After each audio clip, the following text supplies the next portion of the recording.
Hello दोस्तों, नमस्कार। स्वागत है आप सभी को मेरे यूट्यूब चैनल लक्ष्य विद्यापीठ पर। आज आप लोग के लिए फिर से मैं 7 सितंबर 2020 का करंट अफेयर लेकर आया हूँ। तो आप लोग लास्ट तक मेरे चैनल पर बने रहें और एक एक क्वेश्चन को ध्यान से समझें।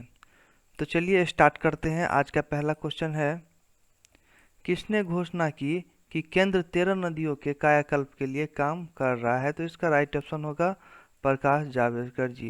तो आइए इनके बारे में थोड़ा विस्तार से हम लोग समझ लेते हैं। केंद्रीय मंत्री प्रकाश जावड़ेकर ने घोषणा की कि केंद्र 13 नदियों के कायाकल्प का काम कर रहा है।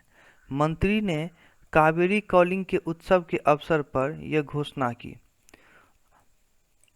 आंदोलन मुख्य आकर्षण 13 नदियों जो कायाकल्प के अंतर हैं वे हैं ब्यास, झेलम, चिनाब, रावी, सतलुज, यमुना, लूनी, नर्मदा, गोदावरी, कावेरी, कृष्णा, महानदी और ब्रह्मपुत्र। तो ये जो है सो 13 मुख्य आकर्षण नदियां हैं जो कायाकल्प के अंतर्गत आते हैं ये। तो चलिए बढ़ते हैं अगले प्रश्न की ओर। तो अगला प्रश्न है 2 नंबर का, त्रिपुरा ने किस देश से पहली अंतर्देशीय शिपिंग कार्गो प्राप्त की? तो पहला ऑप्शन होगा इसका श्रीलंका, दूसरा होगा चीन, तीसरा है अमेरिका और चौथा है बांग्लादेश। तो दोस्तों इसका राइट आंसर होगा बांग्लादेश। तो आइए थोड़ा इसके बारे में हम लोग विस्तार से समझ लेते हैं। तो भारत और बांग्लादेश के बीच संबंध गुरुवार को एक और मील के पत्थर पर पहुंच गए, जो डौकंडी यानी जो बांग्लादेश में है और सोनमुरा जो त्रिपुरा में है, अंतर्देशीय जलमार्ग प्रोटोकॉल मार्ग के संचालन के बाद शुरू हुआ। यह अंतर्देशीय जलमार्ग के माध्यम से बांग्लादेश से त्रिपुरा में पहली बार निर्यात होने वाली खेप है। तो इसको आप लोग देख लीजिएगा, इम्पोर्टेंट क्वेश्चन है। बढ़ते हैं अगले प्रश्न की ओर। अगला प्रश्न है, किस राज्य ने नई सूचना प्रौद्योगिकी नई नीति को मंजूरी दी? पहला ऑप्शन है केरल, दूसरा है ओडिशा, तीसरा है कर्नाटक और चौथा है गोवा।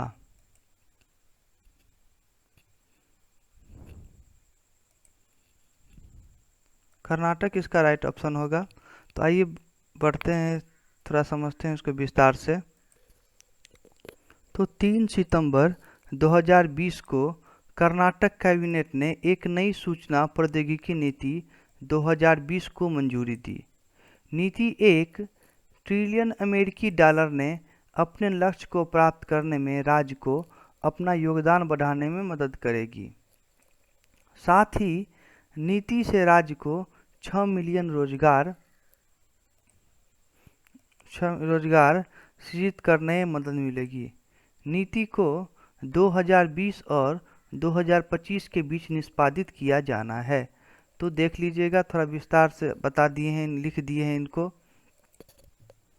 अगला प्रश्न है, बजाज एलायंस लाइफ के ब्रांड एम्बेसडर कौन बने? पहला ऑप्शन होगा विराट कोहली, दूसरा है अक्षय कुमार, तीसरा है आयुष्मान खुराना और चौथा है MS धोनी। तो इसका राइट ऑप्शन होगा सी, आयुष्मान खुराना। तो आइए थोड़ा विस्तार से समझते हैं इसके बारे में। निजी जीवन बीमा company Bajaj Allianz life insurance जो है, उसकी कंपनी जो है बॉलीवुड अभिनेता आयुष्मान खुराना को अपना ब्रांड एम्बेसडर नियुक्त किया है। जीवन बीमाकर्ता के ब्रांड एम्बेसडर के रूप में अभिनेता उत्पादों के साथ साथ Bajaj Allianz life insurance company limited की डिजिटल सेवा का प्रचार करेंगे। तो देख लीजिएगा आप लोग, इम्पोर्टेंट क्वेश्चन है। तो बढ़ते हैं अगले प्रश्न की ओर। अगला प्रश्न है, मॉस्को में अपने चीनी काउंटर भाग को कौन मिला? तो इसका राइट ऑप्शन होगा, ऑप्शन पहला है नरेंद्र मोदी, दूसरा है राजनाथ सिंह, तीसरा है अमित शाह, चौथा है रामनाथ कोविंद। तो इसका राइट ऑप्शन होगा राजनाथ सिंह। तो आइए थोड़ा इसको विस्तार से समझते हैं। 4 सितंबर 2020 को भारतीय रक्षा मंत्री राजनाथ सिंह ने मॉस्को में अपने चीनी काउंटर पार्ट से मुलाकात की। रक्षा मंत्री शंघाई सहयोग संगठन में भाग लेने के लिए रूस की 3 दिवसीय यात्रा पर हैं। उन्होंने पहली रूसी रक्षा मंत्री से मुलाकात की थी और AK 203 राइफल हासिल करने के लिए एक समझौते पर हस्ताक्षर किए थे। तो देख लीजिएगा आप लोग इसको। अगला प्रश्न है, EESL टाटा मोटर्स और हुंडई मोटर से कितने इलेक्ट्रिक वाहन खरीदेगा? पहला ऑप्शन है 100, दूसरा है 150, तीसरा है 200, चौथा होगा 250। तो इसका राइट ऑप्शन होगा 250। तो आइए विस्तार से समझते हैं इसके बारे में। ऊर्जा दक्षता सेवा लिमिटेड ने घोषणा की कि वह टाटा मोटर्स और हुंडई मोटर इंडिया से 250 इलेक्ट्रिक वाहन की खरीद करेगी। मुख्य आकर्षण Tata Motors 150 Nexon electric compact SUV की आपूर्ति करना है और हुंडई मोटर इंडिया लिमिटेड सरकारी उपयोग के लिए 100 कोना इलेक्ट्रिक SUV की आपूर्ति करेगी। तो देख लीजिएगा आप लोग इसको।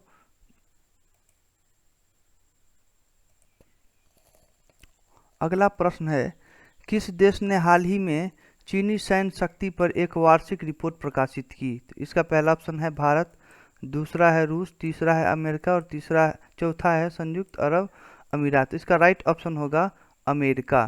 तो आइए थोड़ा विस्तार से समझते हैं हम लोग। संयुक्त राज्य अमेरिका ने हाल ही में चीनी सैन्य शक्ति पर एक वार्षिक रिपोर्ट प्रकाशित की। रिपोर्ट के अनुसार चीनी नौसेना अब दुनिया की सबसे बड़ी है। हाइलाइट्स रिपोर्ट में कहा गया कि चीनी की कुल युद्धक क्षमता लगभग 350 जहाज़ों और पनडुब्बियों की है। इसमें सतह के 130 प्रमुख लड़ाकू विमान शामिल हैं। तो देख लीजिएगा आप लोग इसको। तो बढ़ते हैं अगले प्रश्न की ओर। अगला प्रश्न है, कौन सी मेकांग गंगा सहयोग वरिष्ठ अधिकारियों की बैठक वस्तुतः आयोजित की गई? पहला ऑप्शन है 8, दूसरा है 10वीं, तीसरा है 12वीं और चौथा है 20। तो इसका राइट ऑप्शन होगा सी 12वीं। तो आइए थोड़ा विस्तार से समझते हैं हम लोग। तो 12वीं मेकांग गंगा सहयोग वरिष्ठ अधिकारियों की बैठक यानी 12वीं MGC सोम 3 सितंबर 2020 को वीडियो कॉन्फ्रेंस के माध्यम से आयोजित की गई। बैठक में सभी 6 MGC सदस्य राज्यों के वरिष्ठ अधिकारियों ने भाग लिया, जिसकी अध्यक्षता HE श्रीमती ने की। जिसकी अध्यक्षता की विजय ठाकुर सिंह, सचिव पूर्व विदेश मंत्रालय और महामहिम श्री शोकेन, अपर सचिव विदेश मंत्रालय और अंतर्राष्ट्रीय सहयोग कंबोडिया।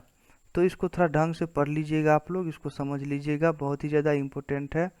तो आइए बढ़ते हैं अगले प्रश्न की ओर।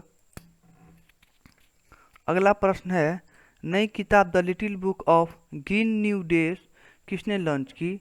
तो पहला है यूनिसेफ, दूसरा है UNEP, तीसरा ऑप्शन है यूनेस्को और चौथा ऑप्शन है ए। इसका राइट ऑप्शन होगा ऑप्शन नंबर बी UNEP। तो आइए इसके बारे में थोड़ा विस्तार से हम लोग समझ लेते हैं।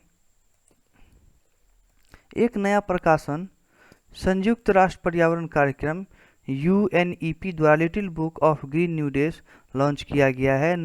नए लॉन्च किए गए प्रकाशन दुनिया भर के लगभग 200 मिलियन छात्रों को पर्यावरण के अनुकूल आदतों और हरियाली जीवन शैली को अपनाने के लिए प्रोत्साहित करना चाहते हैं। तो इसको देख लीजिएगा, अच्छे से पढ़ लीजिएगा आप लोग। आइए बढ़ते हैं अगले प्रश्न की ओर। आज का आखिरी प्रश्न है, महत्वपूर्ण कोविड-19 रोगियों में स्टेरॉयड के उपयोग की सिफारिश किसने की है? तो पहला ऑप्शन है भारत सरकार, दूसरा होगा WHO, तीसरा होगा यूनेस्को और चौथा ऑप्शन होगा इनमें से कोई नहीं। तो इसका राइट ऑप्शन होगा WHO, वर्ल्ड हेल्थ ऑर्गेनाइजेशन। तो इसके बारे में थोड़ा विस्तार से समझते हैं हम लोग। विश्व स्वास्थ्य संगठन ने ही हाल में कोविड-19 के उपचार के लिए स्टेरॉयड दवाओं के उपयोग की सिफारिश की है। WHO के परीक्षणों में कहा गया है कि कॉर्टिकोस्टेरॉइड ड्रग्स गंभीर कोविड-19 रोगियों में मृत्यु के जोखिम को 20% तक कम कर देते हैं।